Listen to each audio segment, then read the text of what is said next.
नमन उस देहरी को जहां तुम खेले कन्हैया, घर तुम्हारे परम तप की राजधानी हो गए हैं। है नमन उनको कि जिनके सामने पौना हिमालय, हमने लौटाए सिकंदर, सर झुकाए मात खाए। कारगिल के शेरशाह की बात आज हम इस वीडियो में करने वाले हैं। शहीद हमारे देश के वे शख्सियत हैं जो बिना किसी लोभ के अपने जीवन को देश की सुरक्षा, देशवासियों की सुरक्षा और भारत माँ के लिए हंसते हुए कुर्बान कर देते हैं। इन शहीदों में आपको भगत सिंह के दर्शन होंगे। लोग मौत से घबराते हैं और सुरक्षा से घबराते हैं, सामाजिक जिंदगी में संकुचित मानसिकता में जीते हैं, ना तो अपने पड़ोसी के लिए प्यार दिखा पाते हैं और ना कभी खुद से यह सवाल कर पाते हैं कि उनके जीवन का उद्देश्य क्या है। दरअसल यह सवाल एक बचपन में ज़हन में उठना जरूरी है, तब जाकर आप एक सार्थक जीवन जी पाते हैं, वरना जिंदगी कैसे कटती चली जाती है पता ही नहीं चलता। जब मौत करीब आती है तो कई तरह के सवालों से मन घिर जाता है, वह सवाल जिसके उठने से अब कोई फायदा नहीं रह जाता सिवा पश्चाताप के। इसलिए यह आवश्यक है कि हम जितने कम उम्र में यह महसूस कर ले कि आखिर हमारे जीवन का उद्देश्य क्या है, तो जीवन की दिशा कुछ और होती है। संघर्ष होते हैं, देखा जाए तो संघर्ष किसे नहीं होते जो देश के लिए कुर्बान हो जाते हैं। संघर्ष उनको भी करना होता है और जो गरीबी में जिंदगी गुजार देते हैं, संघर्ष उन्हें भी करना होता है और जो रईसी में जिंदगी गुजारते हैं, कभी ठहर कर अपने मन को सुनने की कोशिश करे तो मन कराह रहा होता है। सीमा पर लड़ने वाला वह शख्स जो महज 24 साल में देश के लिए शहादत हासिल कर ली, उनके जिंदगी से कुछ तो अच्छी प्रेरणा हम ले ही सकते हैं। कैप्टन विक्रम बत्रा जब अपने घर आए तो दोस्तों को पार्टी देने ले गए। दोस्तों ने कहा कि अब तुम सैनिक में हो, अपना ख्याल रखना। तो उन्होंने कहा कि चिंता मत करो, या तो मैं जीत के बाद तिरंगा लहरा कर आऊँगा या फिर उसी तिरंगे में लिपट कर आऊँगा, लेकिन आऊँगा जरूर। यह थी उनकी बुलंदी और यह था देश के लिए प्रेम, जैसे मौत को भी चैलेंज कर रहे हों। जिनकी आत्मा को ले जाने के लिए मौत भी शायद अदब से उनके पैर चूम के आती होंगी। परमवीर चक्र विजेताओं में एक किताब है द ब्रेव, जिनकी रचनाकार हैं रचना बिष्ट रावत। वे कहती हैं विक्रम बत्रा के बारे में कि वे कारगिल के सबसे अधिक जाने पहचाने चेहरा थे। उनके संपर्क में जो कोई भी आता था वह उनको भूल नहीं पाता था। उनकी शख्सियत और करिश्मा ही कुछ ऐसा था। जब उन्होंने 5140 की चोटी पर कब्जा करने के बाद टीवी पर ये दिल मांगे मोर कहा था, तो उन्होंने पूरे देश की भावनाओं को जीत लिया था। इंसान की पूरी जिंदगी भले ही उम्र के साथ आकार ले रही हो, कभी ठहरी हुई, कभी सुस्ताई और कभी बेजान सी भी लग रही हो, तो कभी आंधी तूफान को उठाकर किसी दूसरे किनारे पर फेंकने वाली रही हो, लेकिन इंसान की जिंदगी असल में उन भावनाओं पर आगे बढ़ती चली जाती हैं जो बचपन में किसी ने जिया था। वही भावनाएं विचार का रूप लेती है और फिर वही दृढ़ विचार का। असल में जिन्होंने भी महान काम किया है, जिन्होंने भी असाधारण सफलता हासिल की है, उनकी जिंदगी के पढ़े पन्ने को पलटे तो कई ऐसी तस्वीरें निकलकर सामने आती हैं जो संकेत दे जाती हैं कि इस शख्सियत की आगे की जिंदगी कैसे आकार लेती चली जाएगी। विक्रम बत्रा की जिंदगी का अक्स भी बचपन में ही नजर आ गई थी। विक्रम बत्रा बचपन से ही साहसी और निडर थे। एक बार तो उन्होंने स्कूल बस से गिरी एक बच्ची की जान तक बचाई थी। हुआ यह था कि जैसे ही वह बच्ची चलती बस से गिरी तो विक्रम बत्रा भी बिना एक सेकंड गवाए बस से कूद गए और वह बच्ची गंभीर चोट से बच गई। इसके बाद वे उसे अस्पताल ले गए। जिसके अंदर इतना अदम्य साहस भरा हो, वह अपनी अभिव्यक्ति का रास्ता भी खुद ही ढूंढ लेता है। फिर मायने नहीं करता कि वह रास्ता संभव है या असंभव, उस रास्ते पर जान सुरक्षित है या फिर जान हथेली पर। आज सोशल मीडिया का जमाना आ गया तो हर हाथ में रील्स चलने लगे। यह रील्स की लत कहीं न कहीं इंसान को गंभीर होने से रोकती है और मन की एकाग्रता को प्रभावित करके नष्ट कर डालती है। यह रील्स अकेलापन पैदा करता है, इसलिए नहीं कि आप लोगों से कटकर मोबाइल में घुसे हो, बल्कि इसलिए कि आप खुद से भी कट चुके हैं मोबाइल की लत की वजह से। लेकिन पहले का दौर कुछ अलग हुआ करता था। रेडियो पर गाने चलते थे तो मन झूम उठता था। किसी खास प्रोग्राम की इंतजार में फटाफट एकाग्रता से सारे दैनिक काम निपटा लिए जाते थे।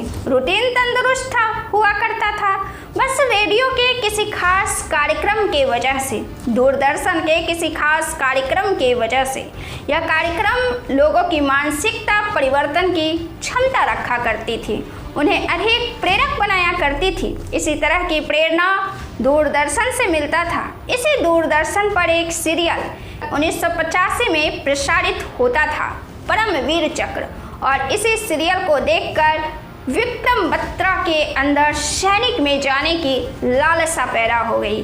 अगर आप अपनी पुरानी जिंदगियों को याद कर सके तो आपको याद आएगा कि कोई घटना जिसे आपने कहीं पढ़ा या देखा या सुना, वही चीज आपके साथ भी हो गई। दरअसल ये चीजें जो आपके अवचेतन में चली जाती हैं और फिर घटना और परिस्थिति बनकर हमारे जीवन में घटित हो जाती है। विक्रम बत्रा के जुड़वा भाई थे। वे जब विक्रम बत्रा की जिंदगी के पिछले पन्ने को पलटते हैं तो वे भी हैरान रह जाते हैं कि जो कुछ वे एक सीरियल में एक कहानी के तौर पर देखा था वह उनके जिंदगी का हिस्सा बन गई। दरअसल इस कहानी से विक्रम बत्रा इसलिए खुद को अधिक जुड़ा हुआ महसूस करने लगे क्योंकि उनके अंदर की साहस अपनी अभिव्यक्ति का रास्ता तलाश रही थी। उनके अंदर की भावना देश के लिए कुछ कर गुजरने के लिए मचल रही थी। विक्रम बत्रा के जुड़वा भाई विशाल बत्रा ने कहा कि उस समय हमारे पास टेलीविजन नहीं था, पड़ोसी में टीवी देखने जाया करते थे, लेकिन हम सोच नहीं सकते थे कि उस सीरियल में देखी गई कहानियाँ एक दिन हमारे जीवन का हिस्सा बन जाएंगी। कारगिल की लड़ाई के बाद मेरे भाई विक्रम भारतीय लोगों के दिलो दिमाग पर छा गए थे। एक बार लंदन में जब मैंने एक होटल रजिस्टर में अपना नाम लिखा तो पास खड़े एक भारतीय ने नाम पढ़कर पूछा, क्या आप विक्रम बत्रा को जानते हैं? मेरे लिए ये बहुत बड़ी बात थी। यह 7 समंदर पार लंदन में भी लोग मेरे भाई को जब पहचानते हैं। जैसा कि हमने पहले ही कहा, जब जुनून बचपन में दिलो दिमाग पर हावी हो जाता है तो जवानी किसी की नहीं सुनती। विक्रम बत्रा का चयन सिर्फ सेना में ही नहीं बल्कि मर्चेंट नेवी में हांगकांग की एक शिपिंग कंपनी में भी हुआ था। लेकिन दिलो दिमाग पर परमवीर चक्र सीरियल ने अपना असर छोड़ डाला था। इस पुस्तक में गिरधारी लाल बत्रा बताते हैं, जो उनके पिता हैं। 1994 की गणतंत्र दिवस परेड में एनसीसी कैडेट के रूप में भाग लेने के बाद विक्रम ने सेना के कैरियर को गंभीरता से लेना शुरू कर दिया था। हालांकि उनका चयन मर्चेंट नेवी के लिए हो गया था। वो चेन्नई में ट्रेनिंग के लिए जाने वाले थे। उनके ट्रेन के टिकट तक बुक हो चुके थे, लेकिन जाने से 3 दिन पहले उन्होंने अपना विचार बदल दिया। जब उनकी माँ ने उनसे पूछा कि तुम ऐसा कर क्यों रहे हो, तो उनका जवाब था, जिंदगी में पैसा ही सब कुछ नहीं होता। मैं जिंदगी में कुछ बड़ा करना चाहता हूँ, कुछ आश्चर्यचकित कर देने वाला, जिससे मेरे देश का नाम ऊंचा हो। 1995 में उन्होंने IMA की परीक्षा पास की। साल 1999 की होली की छुट्टियों में विक्रम आखिरी बार पालमपुर आए थे। तब उनके माता पिता उन्हें छोड़ने बस अड्डे पर गए थे। उन्हें क्या पता था कि वे अपने बेटे को आखिरी बार देख रहे थे। गिरधारी लाल बत्रा को वो दिन अभी तक याद है। ज़्यादातर समय उन्होंने दोस्तों के साथ ही बिताया।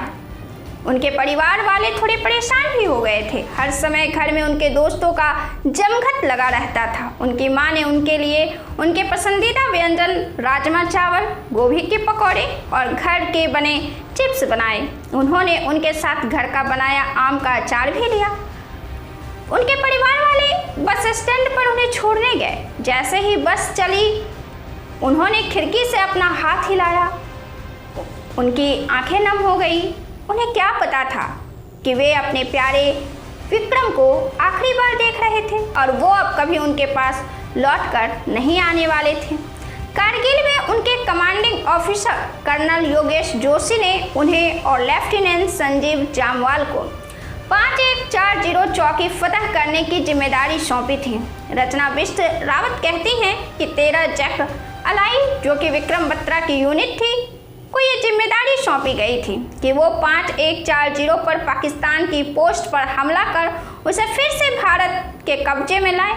कर्नल योगेश जोशी के पास 2 युवा अफसर थे, एक थे लेफ्टिनेंट जामवाल और दूसरे थे कैप्टन विक्रम बत्रा। उन दोनों को उन्होंने बुलाया और एक पत्थर के पीछे से उन्हें दिखाया कि वहां तुम्हें चढ़ाई करनी है।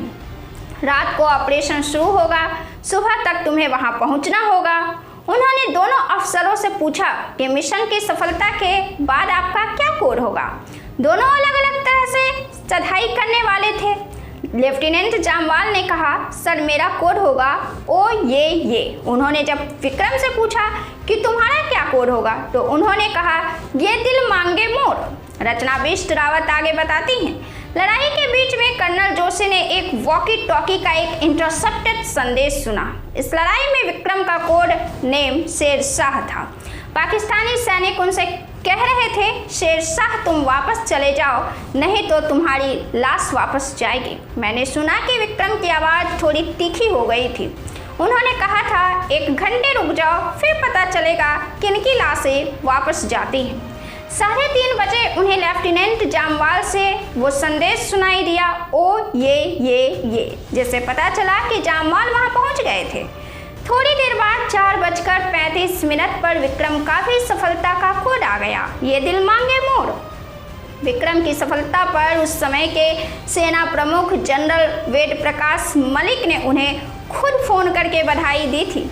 कैप्टन बत्रा ने जब सैटेलाइट फोन पर अपने पिता को 5140 पर कब्जे की सूचना दी तो वे उसे ढंग से नहीं सुन पाए। उन्हें खराब टेलीफोन लाइन पर कैप्चर शब्द सुनाई पड़ा। उन्हें लगा कि कैप्टन बत्रा को पाकिस्तानियों ने कैप्चर कर लिया है। बाद में विक्रम ने उनकी गलतफहमी दूर की। अब विक्रम बत्रा को अगला लक्ष्य दिया गया 4875 को जीतने का। होने से पहले संकेत देना शुरू कर देती है। विक्रम बत्रा की तबीयत खराब थी, उनके सीने में दर्द था और आंख सुर्ख लाल हो चुकी थी।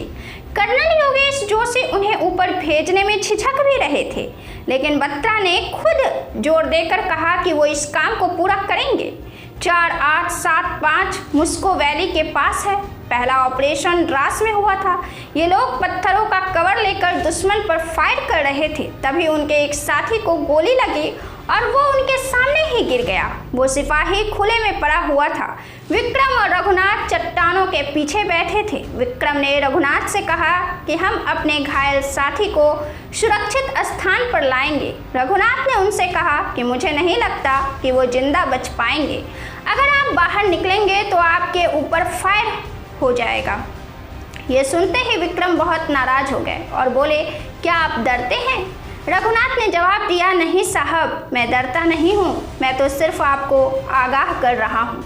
आप आज्ञा देंगे तो हम बाहर जाएंगे। विक्रम ने कहा, हम अपने सिपाही को इस तरह अकेले नहीं छोड़ सकते।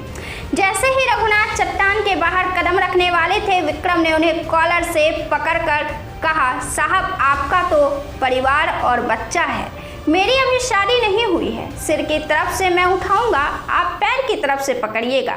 ये कहकर विक्रम आगे चले गए और जैसे ही वो उनको उठा रहे थे, उनको गोली लगी और वो वहीं गिर गए। दिल मजबूर होता है। भावनाएं जहां तूफानी अंदाज में दुश्मनों को खात्मा कर डालती है, वही जब बात मानवता की आती है, अपनों की सुरक्षा की आती है, तो दिमाग कहता है कि परेशानियां हैं, कठिनाइयां हैं, जान पर जोखिम है, लेकिन दिल इन सब के बावजूद मुंह मोड़ने की ताकत नहीं दिखा पाता है। अपने एक साथी को बचाने के लिए वे आगे बढ़े और दुश्मनों की गोलियों ने छलनी कर दिया। विक्रम की मौत का सबसे ज़्यादा दुख उनके साथियों और कमांडिंग ऑफिसर कर्नल जोशी को था। मेजर जनरल मोहिंदर पुरी को भी ये सुनकर गहरा सदमा लगा था। जनरल पुरी याद करते हैं, विक्रम बहुत ही डैशिंग यंग ऑफिसर था। हम लोगों के लिए ये बहुत दुख की बात होती है कि आप सुबह यूनिट में जाएं और शाम को वो यूनिट अटैक में जा रही है। सुबह आप सबके साथ हाथ मिलाते हैं और रात को आपके पास संदेश आता है कि वो शख्स लड़ाई में शहीद हो गया। कैप्टन विक्रम बत्रा के बलिदान की खबर जब उनके घर पहुंची तो उनके पिता गिरधारी लाल बत्रा घर पर मौजूद नहीं थे। सीनियर बत्रा बताते हैं, हमें विक्रम की शहादत की खबर 8 जुलाई को मिली। मेरी पत्नी कमल कांता स्कूल से अभी घर लौटी ही थी कि हमारे पड़ोसियों ने उन्हें बताया कि सेना के 2 अफसर घर पर आए थे, लेकिन घर पर कोई मौजूद नहीं था। ये सुनते ही मेरी पत्नी रोने लगी, क्योंकि उन्हें अंदाजा था कि इस तरह अफसर कोई खराब खबर ही देने आए होंगे। उन्होंने भगवान को याद किया और मुझे फ़ोन मिलाकर फ़ौरन घर आने के लिए कहा। मैं जब घर पहुंचा तो अफसरों को देखकर ही समझ गया कि विक्रम अब इस दुनिया से जा चुके हैं। इससे पहले कि वो अफसर मुझसे कुछ कहते, मैंने उनसे इंतजार करने के लिए कहा। मैं अपने घर के अंदर पूजा के कमरे में गया। मैंने भगवान के सामने माथा टेका। जब मैं बाहर आया तो उन अफसरों ने मेरा हाथ पकड़कर अलग आने के लिए कहा। फिर उन्होंने मुझसे कहा, बत्रा साहब, विक्रम अब इस दुनिया में नहीं है। ये सुनते ही मैं बेहोश होकर नीचे गिर गया। जब उनके पार्थिव शरीर का अंतिम संस्कार किया तो शहर का लगभग हर शख्स वहां मौजूद था। रचना बिष्ट रावत बताती हैं, सेना प्रमुख जनरल वेद प्रकाश मलिक जब विक्रम के माता पिता से शोक प्रकट करने उनके घर गए तो उन्होंने कहा कि विक्रम इतने प्रतिभाशाली थे कि अगर उनकी शहादत नहीं हुई होती तो वो मेरी कुर्सी पर एक दिन बैठते। विक्रम की मां ने कहा कि उनकी 2 बेटियां थी और वो चाहती थी कि उनको एक बेटा हो, लेकिन उनको जुड़वा बेटे हुए। वे हमेशा भगवान से पूछती थी कि मैंने तो एक ही बेटा चाहा था, मुझे 2 क्यों मिल गए। जब विक्रम कारगिल की लड़ाई में मारे गए तब मेरी समझ में आया कि एक बेटा मेरा देश के लिए था और एक मेरे लिए। कैप्टन विक्रम बत्रा की एक गर्लफ्रेंड हुआ करती थी, डिम्पल चीमा, जो चंडीगढ़ में रहती थी। इस समय उनकी उम्र 46 साल से भी अधिक हो चुकी हैं। वो पंजाब सरकार के एक स्कूल में कक्षा 6 से 10 के बच्चों को समाज विज्ञान और अंग्रेजी पढ़ाती हैं। रचना बिष्ट रावत बताती हैं कि उन्होंने मुझसे स्वीकार किया कि पिछले 20 सालों में कोई भी ऐसा दिन नहीं बीता जब उन्होंने विक्रम को याद नहीं किया। एक बार नाडा साहिब गुरुद्वारे में परिक्रमा के बाद विक्रम ने मुझसे कहा था, बधाई हो मिसेस बत्रा, हमने 4 फेरे ले लिए हैं और आपके सिख धर्म के अनुसार अब हम पति पत्नी हैं। डिम्पल और विक्रम कॉलेज में एक साथ पढ़ते थे। अगर विक्रम कारगिल से सही सलामत वापस लौटे होते तो उन दोनों की शादी हो गई होती। विक्रम की शहादत के बाद उनके पास उनकी एक दोस्त का फ़ोन आया कि विक्रम बुरी तरह से घायल हो गए हैं और उन्हें उनके माता पिता को फ़ोन करना चाहिए। जब वो पालमपुर पहुंची तो उन्होंने ताबूत में विक्रम के पार्थिव शरीर को देखा। वो जानबूझकर उसके पास नहीं गई क्योंकि वहां पर मीडिया के बहुत से लोग मौजूद थे।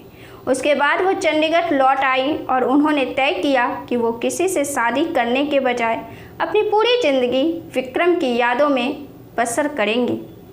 डिम्पल ने मुझे बताया कि कारगिल पर जाने से पहले विक्रम मुझे ठीक 7:30 बजे फ़ोन किया करते थे, चाहे वो देश के किसी भी कोने में हो। आज भी जब मैं कभी घड़ी की तरफ देखती हूँ और उसमें 7:30 बजे हों तो मेरे दिल की एक धड़कन मिस हो जाती है। कैप्टन विक्रम बत्रा को मरणोपरांत भारत का सर्वोच्च वीरता पुरस्कार परमवीर चक्र दिया गया। 26 जनवरी 2000 को उनके पिता गिरधारी लाल बत्रा ने हजारों लोगों के सामने उस समय के राष्ट्रपति KR नारायणन से वो सम्मान हासिल किया। गिरधारी लाल बत्रा याद करते हैं, बेशक ये हमारे लिए बहुत गौरव का क्षण था अपने बेटे की बहादुरी के लिए राष्ट्रपति से परमवीर चक्र ग्रहण करना। लेकिन जब हम इस समारोह के बाद गाड़ी में बैठकर वापस आ रहे थे, मेरा दूसरा बेटा विशाल भी मेरी बगल में बैठा हुआ था। रास्ते में मेरी आंखों से आंसू निकलने लगे। विशाल ने मुझसे पूछा, डैडी क्या बात है? मैंने कहा, बेटा मेरे मन में ये बात आ रही है कि अगर इस अवार्ड को विक्रम ने अपने हाथों से लिया होता तो हमारे लिए बहुत ही खुशी की बात होती। कितने शहीद हुए हैं देश के लिए, कितनों ने जान की बाजी लगा दी देश के लिए, कितनों ने अपने चरित्र को फौलादी बनाकर अपनों को बचाया है दुश्मन के वार से। और भारत की यह जनता रील्स के अलावा न तो उन शहीदों को जानती है और न ही उनके चरित्र को। क्या भारत अपने इतिहास को भूलकर आगे बढ़ सकेगा? क्या आप अपने परमवीर योद्धाओं को भूलकर अपने चरित्र बना सकेंगे? हमारी शख्सियत बनती है हमारे प्रेरणा स्रोत से, जिनके विचारों पर, जिनके आदर्शों के सामने हम नतमस्तक होते हैं और अपने हृदय में उन्हें स्थान देते हैं, उनके बताए हुए राह पर चलते हैं। भारत की आज़ादी वापस इसलिए मिली थी कि भारतीय नेताओं के पास नैतिक बल और चरित्र बल था। उसी शक्ति को हम पीछे छोड़कर आगे कितना और कितनी दूर तक बढ़ पाएंगे? पहली आहुति है अभी, यज्ञ चलने दो हवा देश की आज जरा जलने दो। जब हृदय हृदय पावक से भर जाएगा, भारत का पूरा पाप उतर जाएगा। शहीदों पर यह कविता दिनकर ने लिखी थी। आप देख रहे हैं प्रेस बिहार और मैं हूं आपके साथ आनंदमयी।